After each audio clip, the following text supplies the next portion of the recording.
Hello student, आज हम लोग सेंटर ऑफ मास को कैसे निकालने हैं उसके बारे में हम लोग थोड़ा सा पढ़ेंगे। और पहले मैं आपको दिखाऊंगा कि centre of mass of two particle system आप कैसे निकाल सकते हो। देखो, centre of mass of two particle system हम लोग कैसे निकाल सकते हैं। मान के चलो मेरे पास कुछ कोऑर्डिनेट एक्सिस है, जैसे एक्स वाई जेड, है ना। ऐसे कुछ कोऑर्डिनेट एक्सिस है, एक्स वाई और जेड। और हमने क्या किया, एक दो मासेस है मेरे पास, मास m1 और मास m2, करेक्ट। यहाँ पे मास है m1 और यहाँ पे मास है m2, ठीक है। और यहाँ पे हमने ले लिया ओरिजिन, यहाँ पे ले लिया हमने ओरिजिन, करेक्ट, ठीक है। अब देखो क्या आता है ना, ओरिजिन से पहले मास का जो एक्स कोऑर्डिनेट है वो मान के चलो सेंटर टू सेंटर डिस्टेंस वो होगा x1। दूसरे मास का सेंटर टू सेंटर डिस्टेंस हम लोग निकाल रहे, वो हो गया x2, करेक्ट। और इन दोनों में मासेस का सेंटर ऑफ मास कहीं तो होगा।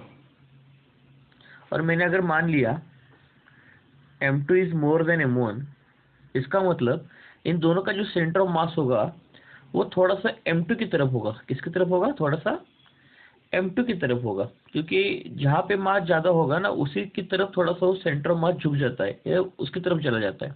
और मान के चलो ये सेंटर ऑफ मास यहाँ पे कहीं तो आ रहा है C। तो इस सेंटर ऑफ मास का डिस्टेंस है m2 से, मान लो r2 बोला मैंने, और m1 से डिस्टेंस होगा r1, ठीक है। और यहाँ पे बोल सकते हो कि अगर m2 मास ज़्यादा होगा तो r2 is less than r1, बराबर तो होगा ना, क्योंकि सेंटर ऑफ मास उस m2 की तरफ जाने की कोशिश करेगा। अगर मास m2 अगर बड़ा होगा m1 की कंपैरिजन में, तो सेंटर ऑफ मास जो है ना वो m2 की तरफ जाने की कोशिश करेगा। तो इसी वजह से r2 is less than r1 है। Are getting this clear? और एक दूसरी चीज कि सेंटर ऑफ मास का जो एक्स कोऑर्डिनेट है, सेंटर ऑफ मास का अगर हम लोग एक्स कोऑर्डिनेट देखेंगे, सेंटर ऑफ मास का एक्स कोऑर्डिनेट, तो वो हो जाएगा एक्स सीएम। सेम है ना सेंटर ऑफ मास, है ना, एक्स सेम हो जाएगा। Are getting this clear? तो यहाँ से एक इंटरेस्टिंग बात हमको पता चल रही है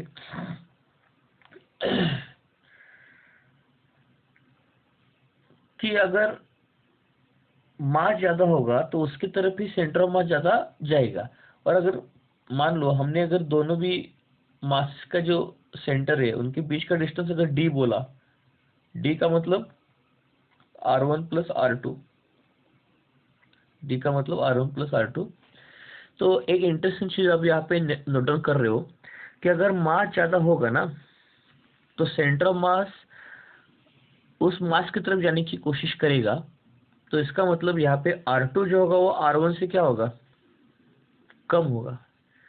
इसे ये पता लग रहा है हमको, इसे ये हमको पता लग रहा है कि जो m है वो इनवर्सली वेरी करता है ना r को। m जो होगा वो इनवर्सली वेरी करेगा r को। Are getting this clear?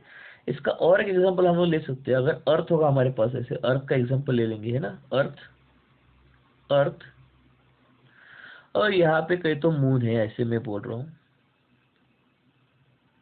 ठीक है।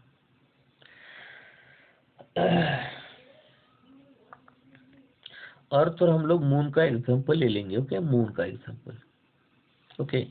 अब देखो क्या हो रहा है ना, अर्थ और मून का एग्जांपल लेने के बाद इन दोनों का सेंटर ऑफ मास कहीं तो होगा, लेकिन अर्थ और मून का जो सेंटर ऑफ मास होगा ना वो सेंटर ऑफ मास थोड़ा अर्थ के नजदीक होगा। यानी अगर अर्थ के सेंटर से देखेंगे हम लोग तो ये डिस्टेंस कम होगा as compare to this distance, है ना। तो ये सेंटर ऑफ मास अर्थ के नजदीक हो जाएगा, क्योंकि अर्थ का मास ज्यादा है, मून का मास क्या है? कम। ये सेम लॉजिक यहाँ पे हम लोग लगा रहे हैं, समझ बात। तो यहाँ से एक चीज हमको पता लग रही है कि m r is equal to constant. तो इससे हम लोग दो इक्वेशन बना सकते हैं। m1r1 is equal to m2r2 is equal to constant, समझ बात, इज इक्वल टू कॉन्स्टेंट। तो यहाँ से हम लोग r1 और r2 में उस सेंटर ऑफ मास के एक्स कोऑर्डिनेट्स को हम लोग डाल सकते हैं। यानी हर एक बॉडी का एक्स कोऑर्डिनेट, पहले बॉडी का x कोऑर्डिनेट x1, दूसरे बॉडी का x कोऑर्डिनेट x2, और सेंटर ऑफ मास का x coordinate xm in terms of x coordinate हम लोग R1 R2 को एक्सप्रेस कर सकते हैं। तो आप फिगर से देखो तो what we can write down the value of R1। R1 को क्या लिख सकते हो, R1 को लिख सकते हो ना, देखो फिगर से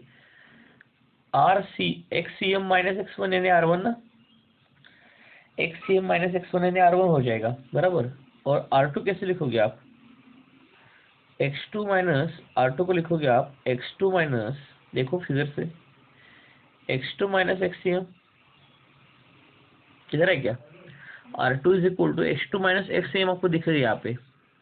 तो बस ये वाली वैल्यू आप यहाँ पे डाल दो, तो यहाँ पे आपको दिखेगा, देखो यहाँ पे आपको दिखेगा फाइनल एक्सप्रेशन में M1 R1 का वैल्यू डाल दो, XCM minus X1 is equal to M2 X2 minus XCM। और इसको पूरा सॉल्व करो आप, देखो थोड़ा एक्सप्रेशन क्या है, इसको पूरा हम लोग सॉल्व करेंगे तो देखो क्या आ रहा है, M1 XCM minus M1 X1 is equal to M2 XCM minus M2 X2। इन सबको रीशफल करके जब सॉल्व करेंगे तो we will get the x coordinate of the centre of mass, that is M1 X1 plus M2 X2 divided by M1 plus M2। तो किसी भी centre of mass का एक्स कोऑर्डिनेट निकालने का फॉर्मूला हमको अब मिल गया। उसी तरीके से सेंटर ऑफ मास का वाई कोऑर्डिनेट भी निकाल सकते हो। सेंटर ऑफ मास का वाई कोऑर्डिनेट क्या होगा, देखिए बताओ, अगर ये टू पार्टिकल सिस्टम है, क्या है, टू पार्टिकल सिस्टम है, टू पार्टिकल सिस्टम है ये वाला, है ना। तो उसी तरीके से किसी भी सेंटर ऑफ मास का जो वाई कोऑर्डिनेट होगा ना, वो क्या होगा, M2 Y1 sorry M1 Y1 plus M2 Y2 upon M1 plus M2 बराबर। या आप जेड कोऑर्डिनेट भी लिख सकते हैं सेंटर ऑफ मास का, जो सेंटर ऑफ मास का जो जेड कोऑर्डिनेट होगा वो हो जाएगा M1 Z1 plus M2 Z2 divide by M1 plus M2, ठीक है, divide by M1 plus M2। तो इससे हम लोग जनरलाइज कर सकते हैं। अब टू पार्टिकल सिस्टम होगा या n number of particle system होगा, तो उसके लिए हम लोग सेंटर ऑफ मास का फॉर्मूला अब जनरलाइज कर सकते हैं। अब सेंटर ऑफ मास का फॉर्मूला जो जनरलाइज हो जाएगा वो ये हो जाएगा, देखो अगर किसी भी n number of particle system का अगर आपको सेंटर ऑफ मास निकालना है तो उसको ऐसे जनरलाइज करेंगे हम लोग, summation i is equal to 1 up to n mi xi divide by summation i is equal to 1 up to n mi। इस तरीके से आप y कोऑर्डिनेट भी निकाल सकते हो समेशन का मैथमेटिक्स यूज करके, और z कोऑर्डिनेट भी निकाल सकते हो। Now I understood how to find out the x y coordinate and z coordinates of the centre of the mass. तो उसके बाद एक कुछ एग्जांपल हम लोग सॉल्व कर लेते हैं ना। आपको सेंटर ऑफ मास निकालना है, मान के चलो मेरे पास एक इक्विलैटरल ट्रायंगल है, मेरे पास एक इक्विलैटरल ट्रायंगल है, और इस इक्विलैटरल ट्रायंगल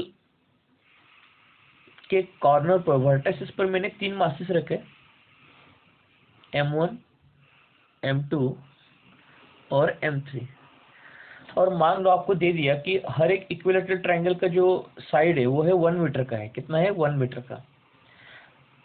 तो इस इक्विलैटरल ट्रायंगल का जो सेंटर ऑफ मास होगा वो आपको निकालना है। तो वो निकालना बहुत ही आसान है। देखो अगर इक्विलैटरल ट्रायंगल का हर एक का साइड अगर 1 मीटर होगा, मान लो मैंने मास M1 को अगर ओरिजिन मान लिया, मास M1 को क्या मान लिया मैंने, ओरिजिन मान लिया। तो इसका मतलब मास M1 को ओरिजिन लेने का मतलब क्या होता है ना, तो इसका मतलब यहाँ पे 0 0 लिखना पड़ेगा एक्स और वाई कोऑर्डिनेट, ये 2 डायमेंशनल फिगर है। तो M2 का वैल्यू क्या होगा फिर, 1,0 हो जाएगा ना, क्योंकि मैंने इसको यहाँ पे अगर एक्स कोऑर्डिनेट मान लिया और इसको वाई कोऑर्डिनेट वाई एक्सिस मान लिया है ना, वाई एक्सिस और एक्स एक्सिस दिख रहा है ना सबको, तो ये 1,0 हो जाएगा। हाँ, अब जो M3 का जो x कोऑर्डिनेट होगा ना, आपको मालूम होगा ये वाला लेंथ कितना होता है। यहाँ पे परपेंडिकुलर अगर मैंने डाला तो ये वाला लेंथ कितना होता है, 0.5 होगा ना, परपेंडिकुलर बाइसेक्टर होगा। तो x कोऑर्डिनेट इस M3 का कितना होगा, 0.5 हो जाएगा, 0.5 यानी हाफ हो जाएगा। x कोऑर्डिनेट कितना बन गया, हाफ बन गया। अब बस निकालना है ये वाला हाइट, ये वाला हाइट आपको निकालना है, बराबर। अभी हाइट निकालने के लिए you can use a Pythagoras theorem. तो ये 1 मीटर हो गया आपका वैल्यू, और ये डिस्टेंस कितना हो गया, ये हाफ मीटर हो गया आपका। तो हाफ मीटर और 1 मीटर की यूज करके आप हाइट निकाल सकते हो बाय यूजिंग पाइथागोरस थ्योरम। तो ये 1/4 उस तरफ चला जाएगा।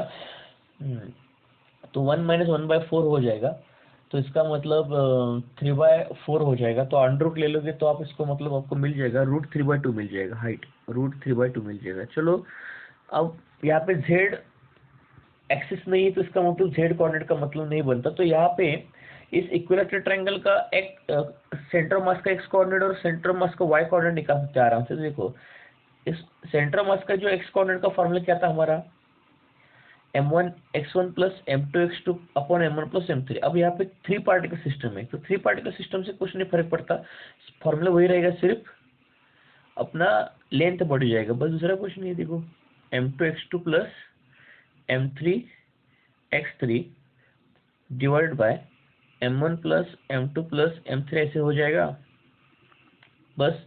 अब आपने, हाँ, और एक चीज, हर एक मास का वैल्यू उसने दे दिया 1 किलोग्राम। कितना दे दिया, 1 किलोग्राम। ऐसे पकड़ के चलो, हर एक मास का वैल्यू आपको दे दिया उसने, 1 किलोग्राम का दे दिया मास। कितना मास दे दिया, 1 किलोग्राम का मास दे दिया उसने। तो m1 होगा 1 और उसका एक्स कोऑर्डिनेट 0 होगा ना, क्योंकि वो ओरिजिन पर है। m2 है 1, उसका एक्स कोऑर्डिनेट भी 1 आएगा, 1 मीटर, क्योंकि वो 1 मीटर से दूर है ना m1 से, इक्विलेटरल ट्रायंगल। और m3 1 की जो है मल्टीप्लाई बाय उसका एक्स कोऑर्डिनेट कितना है, हाफ है, डिवाइड बाय 1 + 1 + 1, है ना। इसको अच्छे से कर लेंगे तो 1 + हाफ यानी 3/2 यानी हाफ आएगा। हाफ मीटर पर इसका एक्स कोऑर्डिनेट होगा सेंटर ऑफ मास का। आगे बढ़ते हैं। अब सेंटर ऑफ मास का वाई कोऑर्डिनेट निकाल लेते हैं हम लोग। अब देखो, सेंटर ऑफ मास का वाई कोऑर्डिनेट क्या होगा, y1 प्लस, सॉरी, ये y1 x y1 सॉरी, यहाँ पे इसको इरेज कर लूंगे, m1 y1 + m2 y2 + m3 y3 divided by m1 + m2 + m3, ऐसे ही हो जाएगा, ऐसे हो जाएगा। तो सेंटर ऑफ मास का जो वाई कोऑर्डिनेट होगा उसको निकालने का तरीका है, 1 किलोग्राम का मास होगा और y1 का वैल्यू कितना है, 0 है इनिशियल का, इसका भी 1 और इसका भी y2 0 है ना m2 का, प्लस, हाँ, इसका नहीं 0, इसका ये √3/2 है, डिवाइड बाय 1 + 1 + 1 3 हो जाएगा। तो सेंटर ऑफ मास का जो वाई कोऑर्डिनेट होगा ना उसको निकाल सकते हैं आराम से हम लोग।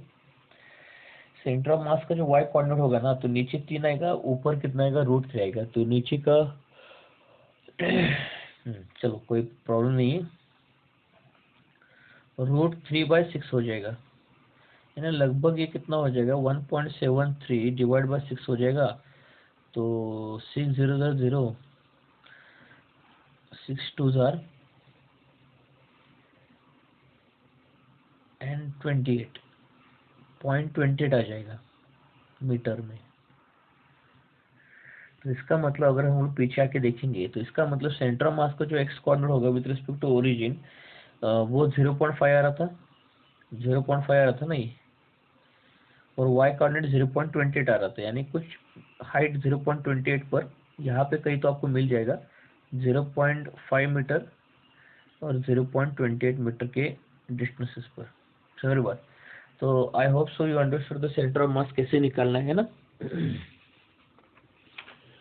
सेंटर ऑफ मास कैसे निकालना है ये आपको समझ में आ गया।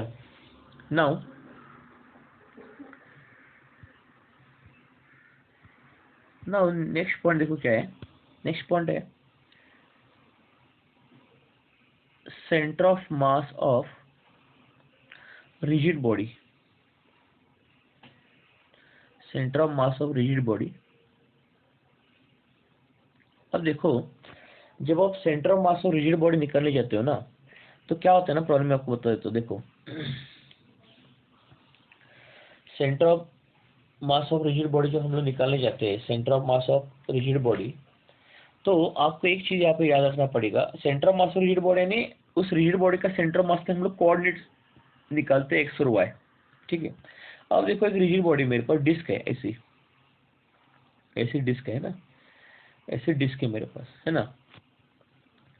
अब क्या होता है ना कि जो डिस्क होता है ना, जो डिस्क होता है वो छोटे छोटे मासेस से बना होता है।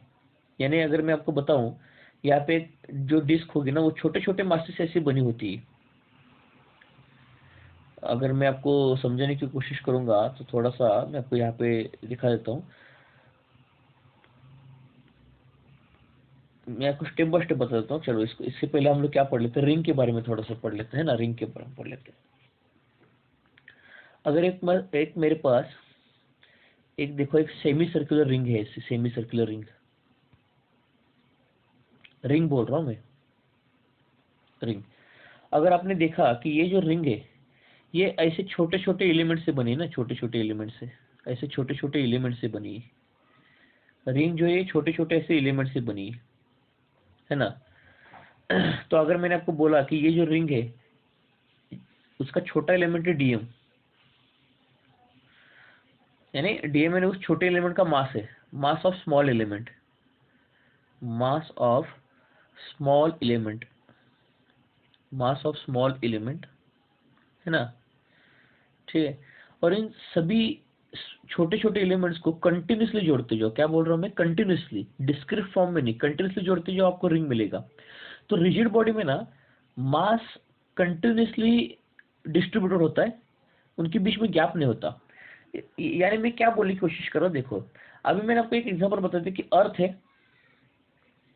अर्थ है और मून है, अर्थ है और मून है ना, अर्थ और मून है। तो यहाँ पे क्या होता है कि अर्थ और मून का सेंटर ऑफ मास निकालते वक्त ना ये मून और अर्थ एक दूसरे से जुड़े नहीं थे, तो यहाँ पे मास का डिस्ट्रीब्यूशन डिस्क्रीट था। डिस्क्रीट यानी क्या, कि यहाँ पे एक ज्यादा मास आ रहा है, यहाँ पे एक ज्यादा मास आ रहा है, बीच में खाली स्पेस है, यहाँ पे कुछ मास ही नहीं, और बाद में फिर से और कुछ मास आ रहा है m2। यानी यहाँ पे जो मास का जो डिस्ट्रीब्यूशन है वो कंटिन्यूस नहीं है, वो डिसकंटिन्यूस है। डिस्क्रीट यानी डिसकंटिन्यूस, डिस्क्रीट यानी डिसकंटिन्यूस मास का वेरिएशन है, डिसकंटिन्यूस मास का वेरिएशन है, मास कंटिन्यूसली वेरी नहीं कर रहा है।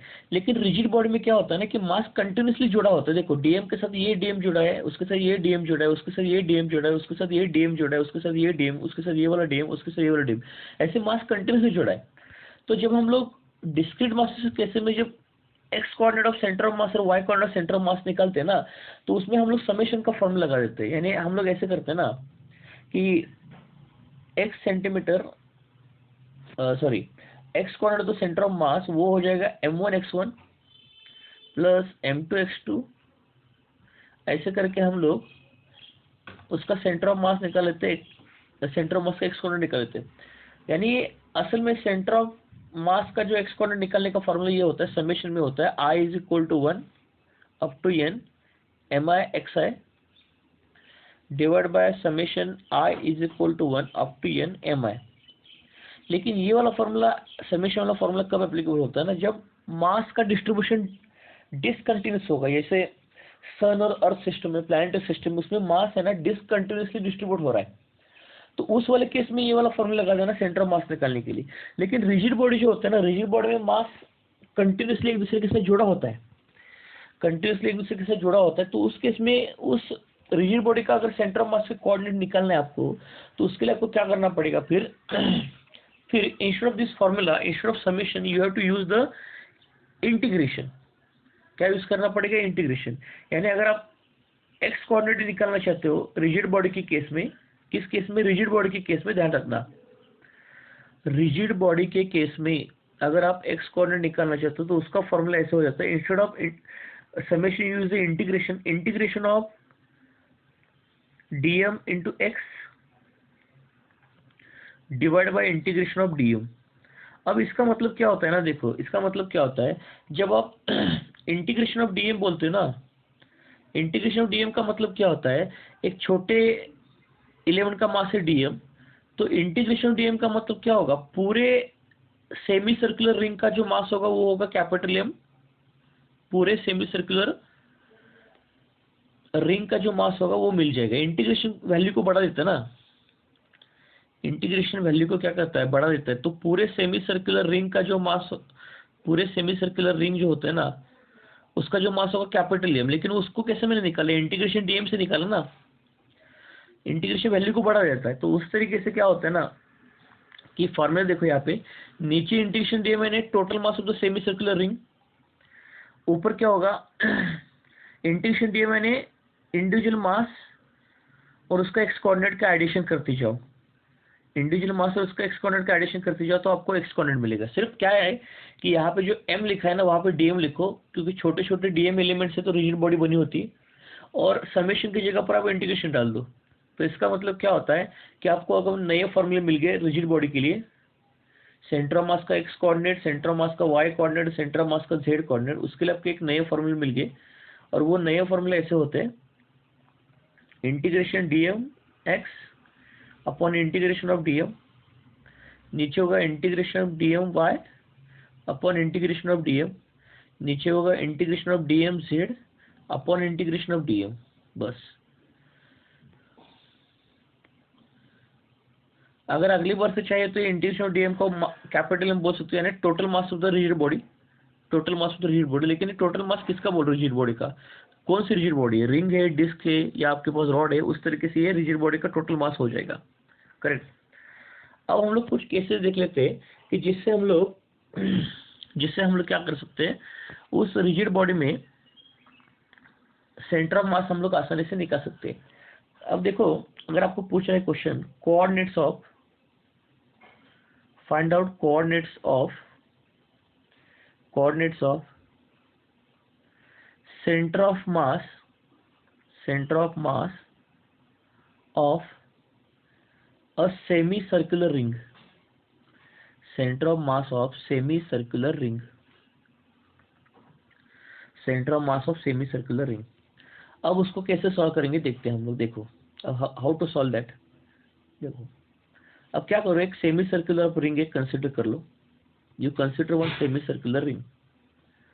अब सेमी सर्कुलर रिंग जो होता है ना वो 2 डायमेंशनल प्लेन में, सेमी सर्कुलर रिंग जो होता है ना उसको हम लोग दिखाएंगे ऐसे सेमी सर्कुलर रिंग को, है ना।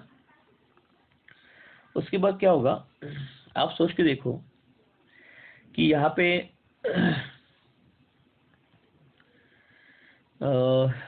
एक सेमी सर्कुलर रिंग पर एक पॉइंट ले लो यहाँ पे कहीं, तो यहाँ पे मैं इसको पॉइंट दिखा देता हूँ, यहाँ पे एक पॉइंट ले लो आप, और विद रिस्पेक्ट टू ओरिजिन से ना ये वाला ऐसे जोड़ दो और कुछ एंगल थीटा दिखा दो, और यहाँ से परपेंडिकुलर ड्रॉ कर दो। बस अब देखो एंगल थीटा दिखाने की वजह से ये वाला डिस्टेंस x होगा ना, ये कितना हो जाएगा, ये वाला जो आपका डिस्टेंस है, जो x कोऑर्डिनेट है यहाँ पे,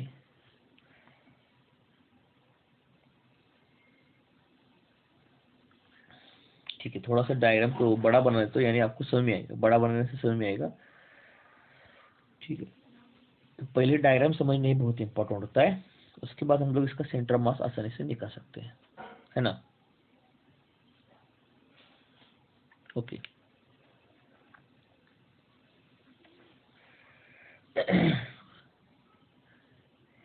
चलो, यहाँ पे इस सेमी सर्कुलर रिंग का हम लोग ओरिजिन कंसिडर कर लेंगे, यहाँ पे हम लोग उसका ओरिजिन कंसिडर कर लेंगे। ओके, तो यहाँ पे क्या करेंगे, एक ऐसे पॉइंट कंसिडर कर लेंगे, पॉइंट ऐसे दिख रहा है आपको पॉइंट, इस पॉइंट से एक परपेंडिकुलर से नीचे डाल देंगे, है ना, एक परपेंडिकुलर नीचे डाल देंगे। ये वाला डिस्टेंस से समझ लो या ऐसे सिंपल आपको बता देता हूँ, ऐसे सिंपल थोड़ा सा कर लेता हूँ, मैं इसको सिंपल कर लेता हूँ, चलो कोई प्रॉब्लम नहीं। ठीक है, अब ध्यान से सुनना, इसको कैसे करेंगे हम लोग। ओके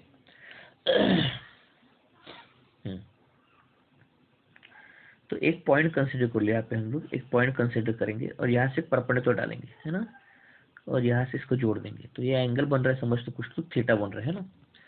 और सेमी सर्कुलर रिंग का ये जो होगा पार्ट, ये रेडियस कहलाएगा, क्या कहलाएगा, रेडियस, है ना। ध्यान रखना, इसको रेडियस हम लोग बोल देंगे, इस साइड में रेडियस दिखा देता हूँ मैं आपको, रेडियस हो जाएगा। ओके, अब देखो ओरिजिन से यहाँ तक का डिस्टेंस जो होगा ना वो उस पॉइंट उस पॉइंट का एक्स कोऑर्डिनेट हो जाएगा। देखो उस पॉइंट का एक्स कोऑर्डिनेट और वाई कोऑर्डिनेट हमको लिखना है। तो उस पॉइंट का एक्स कोऑर्डिनेट आ जाएगा x is equal to r cos theta, यानी ये वाला डिस्टेंस एडजेसेंट हो गया ना कॉस थीटा को, adjacent divide by hypotenuse, hypotenuse तो रेडियस होगा ना सेमी सर्कुलर रिंग का। तो यहाँ पे इसका जो पॉइंट का रिंग पर ले लिया पॉइंट, उसका एक्स कोऑर्डिनेट क्या आर कॉस थीटा, क्या आ गया x coordinate r cos theta आ गया बराबर। अब निकालना है वाई कोऑर्डिनेट, यानी ये वाला डिस्टेंस है ना, वाई कोऑर्डिनेट निकालना है। तो वाई कोऑर्डिनेट यहाँ पे जो होगा ना वो आर साइन थीटा हो जाएगा, है ना, आर साइन थीटा। ये जिस पैरामीट्रिक फॉर्म का है आप आसानी से इसको कर सकते हो, आर साइन थीटा हो गया है ना, आर साइन थीटा। अब उसी तरीके से अगर मैं स्मॉल एंगल कुछ डी थीटा मूव करूं, स्मॉल एंगल कुछ डी थीटा अगर मैं मूव करूं, तो यहाँ पे आपको दिख रहा है, मैं अगर यहाँ पे स्मॉल एंगल कुछ डी थीटा अगर यहाँ पे मूव करूँ ऐसे, सॉरी यहाँ पे इसको पूरा हटा देता हूँ तो ये दिखेगा अच्छा। स्मॉल एंगल मैंने यहाँ पे अगर कुछ डी थीटा अगर मूव कर लिया, तो ये वाला जो आर्क लेंथ आपको दिख रहा है ना, आर्क लेंथ, ये कितना हो जाएगा आर डी थीटा हो जाएगा ना। आर्क लेंथ कितना हो जाएगा are d theta, arc length यानी ये वाला रेडियस होता है ना, आपको देखो ये वाला रेडियस हो जाएगा यहाँ पे ऐसे, और ये एंगल थीटा, तो आर्क लेंथ कितना निकल के आएगा आर डी थीटा। और जितना आर्क लेंथ निकल के आ रहा है ना वो हमारा छोटा एलिमेंट हो जाएगा, ध्यान रखना, जितना आर्क लेंथ निकल के आ रहा है वो हमारा यहाँ पे क्या हो जाएगा छोटा एलिमेंट हो जाएगा, जितना आर्क लेंथ निकल के आ रहा है वो हमारा क्या हो जाएगा छोटा एलिमेंट हो जाएगा बराबर। तो हमारा जो छोटा एलिमेंट है उसका लेंथ है आर डी थीटा, कितना लेंथ है आर टी थीटा है करेक्ट। जो हमारा छोटा एलिमेंट है उसका लेंथ है आर डी थीटा, और उसके कोऑर्डिनेट्स है with respect to origin r cos theta और आर साइन थीटा। ये हमारा छोटा एलिमेंट हो गया, समझ रही बात।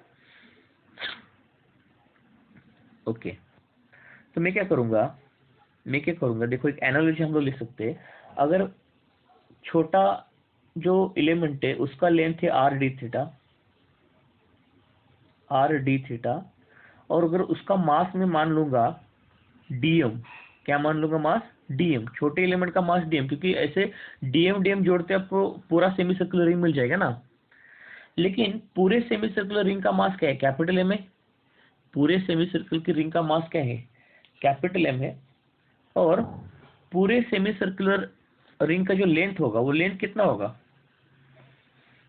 पायर हो जाएगा ना, सरकमफेरेंस का हाफ हो जाएगा ना, सेमी सर्कुलर रिंग बोल रहा हूं पायर हो जाएगा। तो इससे हमारा डीएम का वैल्यू निकल के आ जाएगा। अब वो डीएम का वैल्यू निकालने के लिए वही डू द क्रॉस मल्टीप्लिकेशन, तो यहाँ पे आ जाएगा डीएम का वैल्यू निकल के आ जाएगा m r d theta divide by pi r. तो यहाँ से आर और आर यहाँ से कट गया, तो हमारा जो आंसर यहाँ पे निकल के आएगा m d theta upon pi निकल के आएगा, क्या निकल के आएगा m d theta upon pi निकल के आएगा, जो छोटे एलिमेंट का मास हो जाएगा, छोटे एलिमेंट का क्या हो जाएगा मास हो जाएगा। बस अब हमारा काम आसान हो गया। अब हमको उस सेमी सर्कुलर रिंग का एक्स कोऑर्डिनेट निकालना है सेंटर ऑफ मास का। तो हमारा फॉर्मूला क्या है integration of DM into x divide by x coordinate divide by integration of DM. तो देखो इंटीग्रेशन ऑफ डीएम का तो पहले हमने निकाल लिया, total mass of the semi circular ring ना।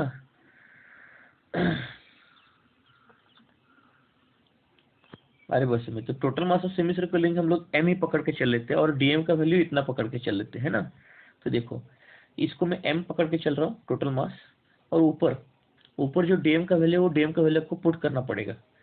तो डीएम का वैल्यू कितना था m d theta upon pi, m d theta upon pi आ गया था, इनटू उस एलिमेंट का एक्स कोऑर्डिनेट कितना था आर कॉस थीटा था ना, उस एलिमेंट का x coordinate r cos theta था। एम और पाई को बाहर निकाल दो क्योंकि वो कांस्टेंट है, एम और पाई को बाहर निकाल दो वो कांस्टेंट है, और आर कॉस थीटा को आर को भी बाहर निकाल दो, सिर्फ कॉस थीटा को इंटीग्रेट कर दो with respect to d theta. तो देखो यहाँ से तो एम और एम कट गया, आर अपन पाई बाहर आ गया, तो देखो आर अपन पाई बाहर आ गया और इंटीग्रेशन में बचा कॉस थीटा डी थीटा बचा, क्या बचा कॉस थीटा डी थीटा बचा बराबर, कॉस थीटा डी थीटा बचा। हाँ अब बताओ ये कॉस थीटा डी थीटा बचने के बाद ये सेमी सर्कुलर रिंग में ये जो एंगल थीटा ये कहाँ से कहाँ वेरी करता है ना, एंगल थीटा 0 डिग्री से वेरी करता है 180 डिग्री तक ना, यानी पाई तक। एंगल थीटा 0 डिग्री से वेरी करता है 180 डिग्री तक। तो इसका मतलब यहाँ पे इंटीग्रेशन लिमिट होंगे 0 टू पाई हो जाएगा। क्या हो जाएगा? 0 टू पाई। अब इसको इंटीग्रेट कर दो तो x coordinate of the centre of मास, तो ये क्या आएगा? आर अपन पाई आ जाएगा। इंटीग्रेशन क्या होगा? कॉस थीटा का इंटीग्रेशन क्या होगा आपका? साइन थीटा हो जाएगा। समझ बात? कॉस थीटा का इंटीग्रेशन क्या हो जाएगा? साइन थीटा हो जाएगा। और लिमिट डालना पड़ेगा, upper limit minus lower limit. तो सेंटर ऑफ मास का जो एक्स कोऑर्डिनेट होगा वो क्या होगा? आर अपन पाई हो जाएगा into upper limit sine pi minus sine 0। Correct? Sine pi का तो वैल्यू 0 होता है और साइन 0 भी 0 होता है। इसका मतलब सर्कुलर रिंग का जो एक्स कोऑर्डिनेट होगा सेंटर ऑफ मास को 0 होता है।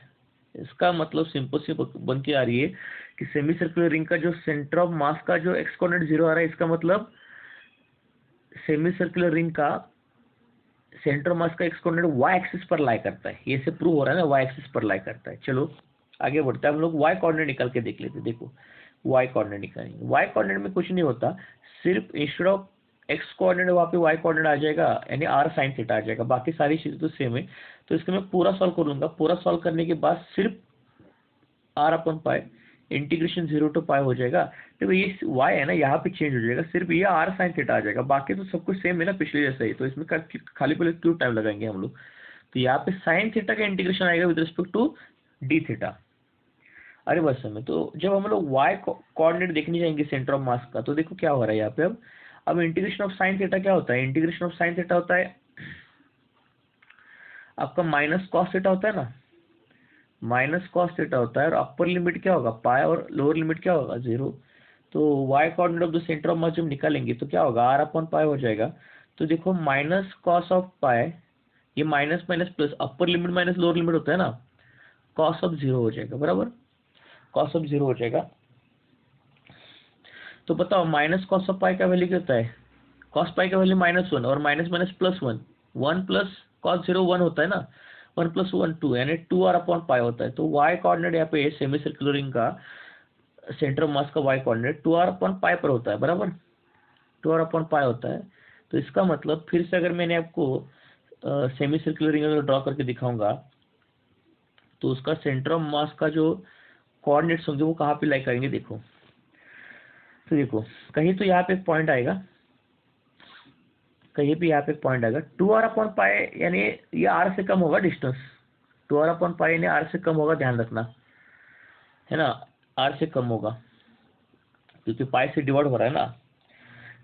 तो इसका मतलब यहाँ पे कुछ तो पॉइंट होगा सेंटर ऑफ मास का सी, और उसके जो कोऑर्डिनेट्स होंगे ना, वो कोऑर्डिनेट्स क्या होंगे फिर अपना? 0 और 2 आर अपॉन पाई से हो जाएंगे। इससे आगे हम लोग बहुत सारी ज्योमेट्रीज के सेंटर ऑफ मास निकालना सीख जाएंगे step by step. This is first part of the video. Thank you so much.